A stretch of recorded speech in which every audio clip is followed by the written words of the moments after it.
네, 4분기 실적 시즌이 마무리 국면에 돌입을 하고 있습니다. 4분기 실적과 관련해서 우리가 짚어봐야 할 사안은 어떤 것들이 있는지 오늘 특별히 알아보는 시간 준비를 했습니다.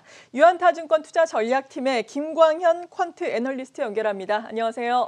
네, 안녕하세요. 네, 최근에 4분기 실적 시즌 마무리 단계라는 리포트를 내셨습니다. 리포트 내용이 상당히 기업을 비판하는 내용들, 시장에서 특히나 주목을 하면서 여러 언론사들의 기사도 나오고 있는 상황이고 주목을 받고 있는데 일단은 4분기 어닝 쇼크에 대해서 어떻게 생각하고 계십니까?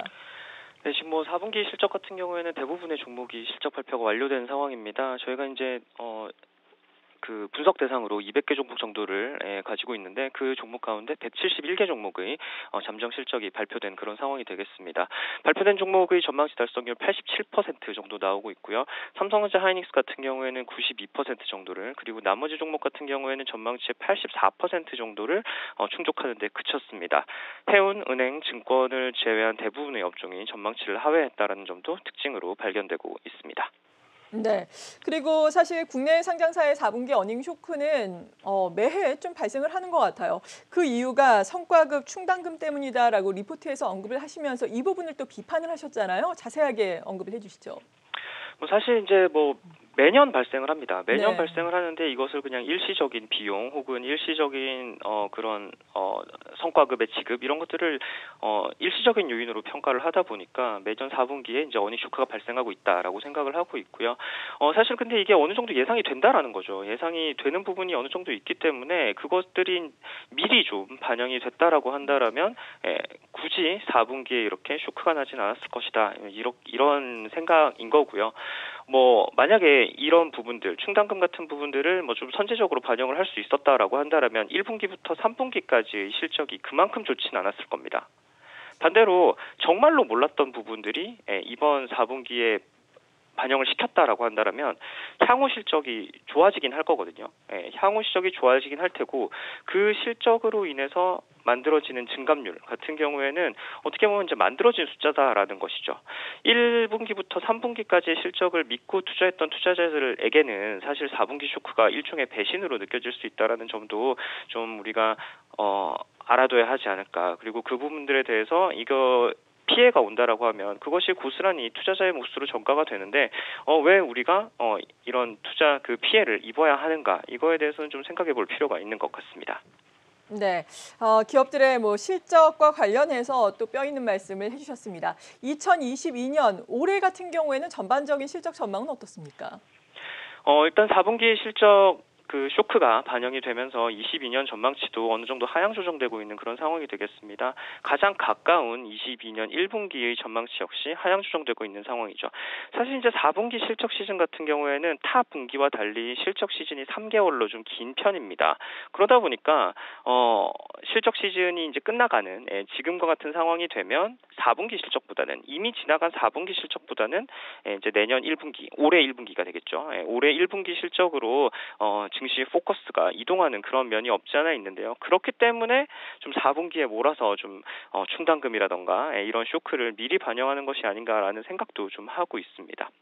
어쨌든 하나 좀 말씀드리고 싶은 부분은 22년에 한국 증시 성장이 없다라는 점이고요. 그 점이 MSCI 기준으로 발표되는 12개월 포워드 EPS 증감률에도 나타나고 있다라는 겁니다. 지금 근데 이 12개월 포워드 EPS 증감률을 보면요, 한국 증시 같은 경우가 글로벌 증시 가운데 아주 낮은 수준을 기록하고 있음을 확인할 수가 있는데, 이 12개월 포워드 EPS 증감률에는 현재 상승 요인과 하락 요인이 공존하고 있다, 이렇게 평가하고 싶습니다. 우선 상승 요인이 뭐냐면 21년 쇼크가 반영이 되면서 기저효과가 생기지 않습니까? 그 기저효과가 생긴 부분으로 인해서 증감률이 높아질 수 있다는 부분이 상승 요인이고요. 반대로 지금 22년 전망치의 하향 조정이 진행 중이기 때문에 22년 증감률이 낮아질 수 있다는 점은 또 반대로 하락 요인으로 작용할 수 있다는 점에서 당분간 이 12개월 포워드 EPS 증감률이라는 지표의 신뢰도를 좀 높게 평가하기는 힘들다, 이렇게 말씀드릴 수가 있겠습니다. 네, 일단은 우리 증시 같은 경우에는 올해 전반적으로 보자면 큰 폭의 성장을 기대하기는 어려운, 말씀하신 것처럼 환경일 수는 있겠지만 또 기업별로는 다르지 않겠습니까? 올해 성장이 예상되는 실적이 또 호전될 것으로 보일 수 있는 기업, 대표적으로 어떤 걸 꼽고 계세요? 사실 실적이 뭐 성장할 수 있는 기업을 찾는 거는 사실 쉽지가 않습니다. 증시 전반적으로 다 지금 성장이 없는 그런 상황이기 때문에 네. 뭐 성장이 나오는 업종을 찾기보다는 오히려 저는 회복되는 업종을 찾는 것이 오히려 지금으로서는 조금 더 확률을 높일 수 있는 그런 전술이라고 생각을 하고 있고요. 찾기 나름이겠지만 뭐 기본적으로 리오프닝주 관련주들은 좀 더 눈여겨볼 필요가 있지 않을까라고 생각하고 있습니다. 네, 그렇군요. 그리고 앞으로 뭐 실적이라든지 주가에 영향을 미칠 만한 변수 중에서 가장 뭐 영향을 많이 미칠 것이다, 혹은 또 살펴보고 싶다라는 변수가 있다면 어떤 것이 있나요? 지금 우선 연초의 전망을 크게 벗어난 매크로 네. 지표 중 하나가 유가거든요. 그래서 이 유가와 관련해서 좀 말씀을 드리고 싶은데 뭐 우크라이나 지역의 긴장으로 인한 지정 확정 리스크, 그리고 뭐 미국 한파, 뭐 이런 이제 일시적 요인과는 별개로 펀더멘털 요인은 지금 유가의 하방을 지지하고 있기 때문에 향후 유가의 흐름이 좀 달라질 수 있다라고 생각하고 있습니다. 그런데 어쨌든 연초에는 이 90달러라는 숫자를 예상하지 못했다라는 거죠. 이에 대한 반영이 전망치에 어느 정도 되어 있는지는 좀 따져봐야 할 시점이라고 생각을 하고 있습니다. 유가의 상승에 수혜를 보는 업종과 피해를 보는 업종이 있을 텐데 이런 부분들이 이제 향후 전망치 변화에 업종별로 어떻게 영향을 미칠지 좀 살펴봐야 할 것 같습니다. 유가 같은 경우는 한국 기업의 투입 물가에 미치는 영향이 크다라는 점 또한 중요한 포인트라고 생각을 하고 있고요. 이 투입 물가의 상승분을 산출 물가로 전가시키지 못한다고 하면 결국에는 수익성의 약화로 연결될 수 있기 때문에 그 부분들도 좀 참고할 필요가 있을 것 같습니다. 네. 마지막으로 앞으로 우리가 주목을 해야 할 변수들, 그리고 이를 바탕으로 한 투자 전략을 세워주신다면 어떨까요? 우선 뭐 지금 당장을 보면요, 1월 말 급락 이후에 기술적 반등이 진행 중인 상황이기 때문에 지금 당장은 추가적인 반등이 가능한 지수대로 보이고 있습니다. 다만 이제 우크라이나 사태가 악화되는 것은 좀 변수라고 볼 수가 있겠죠. 반등 이후의 흐름이 더 중요한 내용일 것 같습니다. 지금 당장은 반등을 좀 예상해 볼 수 있겠지만 그 이후의 상황이 그다지 녹록지만은 않다, 이렇게 말씀을 드리고 싶은 게 우선 22년 한국 증시 이익 성장이 없다는 점을 좀 근거로 들고 싶습니다. 그리고 여기에 인플레이션이 계속해서 언급되고 있는 점 또한 상반기 내내 증시를 압박하는 요인이 될 것 같습니다. 적어도 상반기는 좀 수비를 우선으로 삼아야 할 것 같고요. 공격에 나설 시점 상반기 말 이후가 될 것이라고 보고 있습니다. 공격에 나서기 전에 확인해야 될 것들 좀 읊어드린다라면 크게 세 가지로 요약할 수가 있겠습니다. 첫 번째는 지금 현재 진행 중인 이익 전망치 하향 조정이 멈출 것 말씀드리겠고요. 그리고 두 번째는 수출액 증감률의 저점 확인과 무역 수지 개선이 확인될 것이라고 말씀드리겠습니다.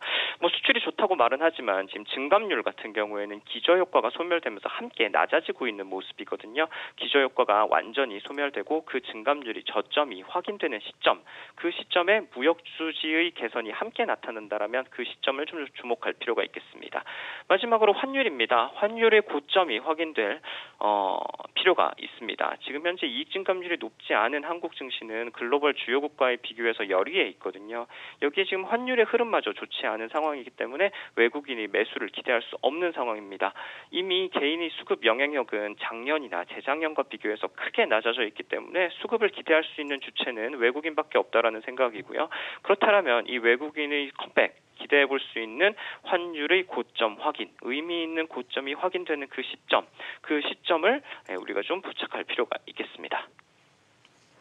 네, 지금까지 유한타증권 투자전략팀의 김광현 퀀트 애널리스트였습니다. 감사합니다. 네, 감사합니다.